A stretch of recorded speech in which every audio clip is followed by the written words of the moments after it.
And I was thinking about that the other night too, because when you look at these virtual characters, I call them cartoons because that's all they are really.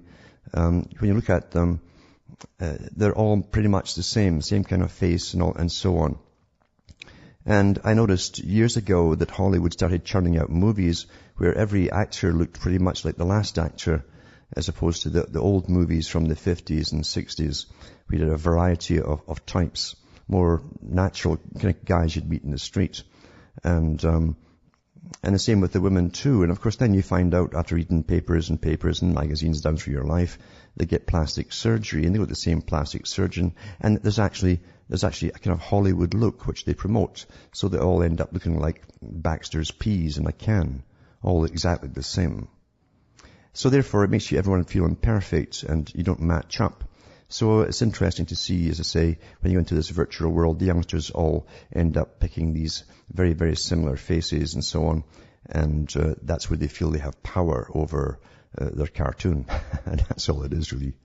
And they take it seriously because they project it themselves, their own ego onto their character.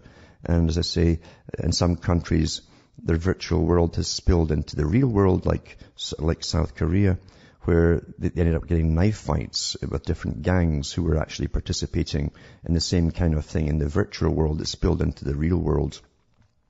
So that's how much you can be manipulated. The world, really, in science itself, science was brought out to truly elevate a small minority who knew where they were going for hundreds of years, by the way. Hundreds of years as they fought against the old churches and so on to eradicate their competition, because the churches held sway over the minds of the general public. And the scientific elite eventually made it up there, first through occultism, etc. That's what they used to pretend they were into as a cover. But in reality, even in medieval times, they were practicing basic, very primitive sciences and recording their studies. They called it the underground stream for a long, long time. And then they broke out with Rosicrucianism, still with the occult facade, because if you attach occultism to our mystery, like Adam Weishaupt said, the people will flock in like crazy, you get lots of members. And they're willing fools, they'll do what they're told. So eventually they came up down through the ranks, and through mastery of their sciences, they eventually became kind of masters to an extent over countries, because they went into the weapons industry big time. And they became very valuable and necessary to those who ruled, you see. Albert Pike talks a bit about this too in his book Morals and Dogma. He said that we shall, by using, and basically he's hinting at manipulating the stock market even, he says we shall gain power and influence and become the masters over the masters of the world. They're really talking about this particular movement where reason and rationality, supposedly, as they call it, would take over from superstition, as they called the religions. We're in that system today. It's been here for a long time. Again, it's well funded by bankers. The bankers who started up the Milner Group had their sons working across the world just to foment revolutions and wars. That's again in Carol Quigley's book, The Tragedy and Hope and the Anglo-American Establishment, and well documented too from their own records. And I have some books here written by some of the members, those early members, that verify that too. So we're not living through happenstance, things that just happen out the blue. Nothing happens out the blue on a big scale. We're living through a planned agenda, including this world government type system, where they truly believe that through scientific techniques, and that's what eugenics is all about, and now call it too neuroscience, which is taken over from psychology and psychiatry and behaviorism, neuroscience. They can condition people, and ultimately, literally, and they mean it. Now, I've watched quite a few videos from DARPA and so on where they chip people's brains to see how they can control them. It's not to help people. It's to control people. Science has always been on getting funding to find ways of controlling populations. That's what the Huxleys were on about. That's what so many other authors have been on about. Control is the main thing. The other night I watched a disc that was sent to me, and Jose Delgado was on it. He worked for the FBI, CIA. He worked with MK Ultra. And he was the guy who's well known for putting basically a chip into the brain of a charging bull, and by flicking the switch like a remote control, you can make it stop and turn in circles. But even that is meant to make you think, well, it's just a bull. And they were already doing that with people in Tavistock Institute, according to Aldous Huxley, who mentions it in his Berkeley talks.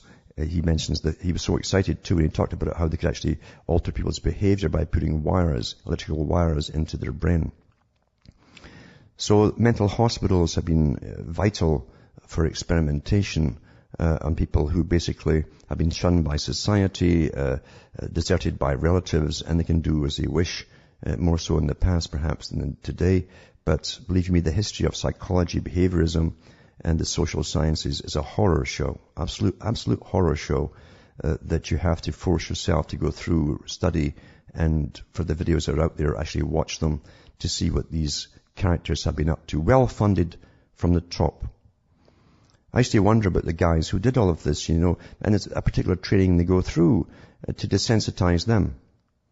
You'll find them slicing up brains, of course, neuroscience, from the early 1900s right to the present day. And I saw a video by Persinger, who's worked, he lives in Canada, but he's a professor, and he's worked with the CIA and the Pentagon in the past. That's on his resume. And he's big into finding ways of controlling the mind.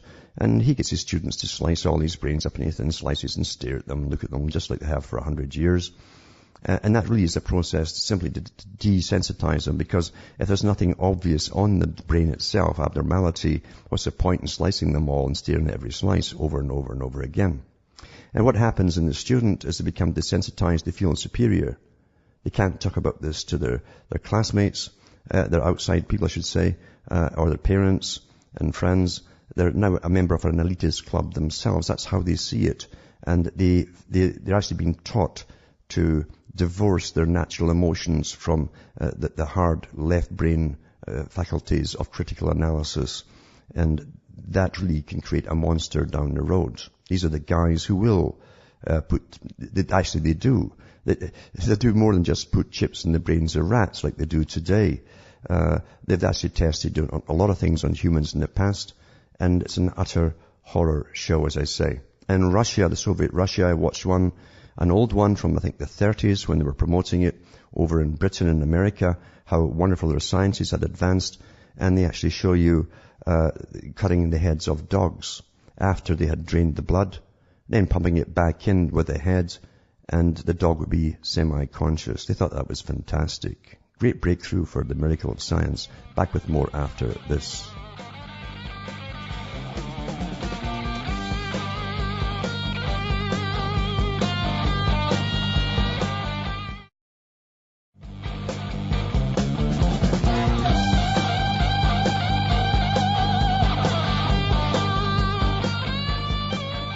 Hi folks, we're back cutting through the matrix, just talking about some of the history of neuroscience and behaviorism and psychology and the horrors that's been committed in the past, kept quiet from the public, of course. And they'll always show you the little hamsters with the little brain implant or a rat. Even today they show this nonsense to make you think that's all they're up to. But getting back to what I was saying about the Soviet Union, this information they were gleaning there when they were using dogs' heads. And believe you me, they weren't just using dogs' heads. Understand how that's put across. They'll show you something which, well, it's not a human head. Well, they did use human heads as well. In fact, in the Soviet story, they showed you a little clip where they have all these folk lined up in beds, all lying down, and the tops of their skulls were all off. These folk had all been living, and of course, by the time they're finished, they'll all be dead. And this is the price, they claim, that the sacrifice they have to make for science, you see. An incredible rush, an incredible push for controlling of the mind. And we've had it all our lives, by the way, in many other ways. We've had their conditioning in school. We've had the media taking over and giving us partial truths, often complete lies, but never complete truths on anything. Never, ever. Completely misled. Most of the media actually, and include a lot of the documentaries they give you, even especially from the BBC, do more to slant your impressions at the end of it and give you the story. They slant it by omission of a lot of data rather than give you complete data. It's always slanted by omission. Very simple trick, of course, to make you think the way that they want you to think. You understand, we've always been under forms of control, and the last bastion is control of the mind. They admit that themselves. And my goodness, how much of your tax money has been put into that, you'll never ever guess. Never ever guess. It's phenomenal. And it's ongoing. You just have to look at even an article like this, and it's a handout to the media. And it says, "Hat's amazing." Oh, very funny. The creativity cap, it says. And it says, scientists, that's again, now the priests, of course, is just called scientists now. You don't have to say what scientists. Scientists, it's like saying experts, have created a real-life thinking cap which works by zapping electricity through the brain. Well, that's not new. I read about something last year about that too. And but it's getting pushed further, of course. This is the weird-looking headwear has had extraordinary results, and experts believe it could help people be more creative. It's to help you be creative, you understand. To help you. That's why they're doing all of this. The device was dreamt up by the University of Sydney's Centre for the Mind in Australia and suppresses the left side of the brain to encourage the more creative right side into action. So in other words, it will kill off a little bit of your logical side, and your right one will take over with spatial abilities and so on. That's what they claim. It says, but Centre Director Alan Snyder said students hoping to use it to swat up before exams would be disappointed. He said, you wouldn't use this study to help your memory. It won't help your memory, in other words, for this short-term memory studying. It says, you would use this if you wanted to look at a problem anew. Well, you can take drugs for that. Folk took LSD in the past and saw everything completely different.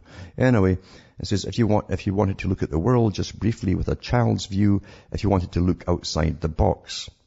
The device, which uses 2 electricity conductors, significantly boosted results in simple maths tests. Out of a sample of 60 participants, 3 times as many people who wore the cap were able to complete it compared to those who tried it without. The cap was inspired by accident victims. They always to do it to help accident victims. A documentary I watched the other day too showed you one of the DARPA people that are always on about a quadriplegic who they're trying to get to use a chip to think his emails. And this is Pentagon stuff here. Pentagon, that's who's behind it all. The military industrial boys. They want to find how to control the brain. Not for this little paraplegic, but for everyone. That's definitely coming, you know. Definitely coming. And a lot of folk, because they're all being conditioned, especially the young, that it's wonderful and it's science and they can go surfing in their head forever. Well, they'll rush into it, of course. They'll rush right into it. But remember what Charles Galton Darwin says. He says the elite themselves won't alter themselves. They must remain wild. They must have their capacities intact because they'll be guiding the planet Earth, basically the ship of Earth, and they'll have to have all their abilities for survival working to the maximum. It means, you see, that you won't need them. Other authors have said, like Kessler, you won't need these abilities because the state will be making all your decisions for you. You understand what we're all going into through all of this? But isn't it wonderful that they can actually make you want it? And that's what the computer was put out there for to do. To make you want more and more like a drug. Quite interesting. And it's all leading to the same place.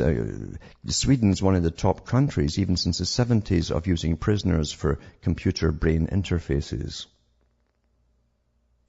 Anyway, it says, and they're one of the top socialist countries in the world. It says, Alan said the goal was to suppress habits and opinions gathered through life experiences to help users see problems in situations as they really appear. Now, that's a very misleading statement there. As they really appear. So they want to suppress your habits and your opinions gathered through life experiences. Yes, your life experiences, but they want you to see them as they want you to see them. That's what he's really saying here. You see, we know that for certain types of brain damage and abnormalities or injuries, people who suddenly have damage to the left temporal lobe will burst out in the arts or other types of creative activities. Well, that's a tiny minority of brain accident victims to that lobe. Most of them don't have that at all. The dream is that one day we may be able to stimulate the brain in a particular way to give you, just momentarily, an unfiltered view of the world. Well, that'd be a great way to get a download of propaganda, wouldn't it? You know, the proper truth from the authorities. Back with more after this.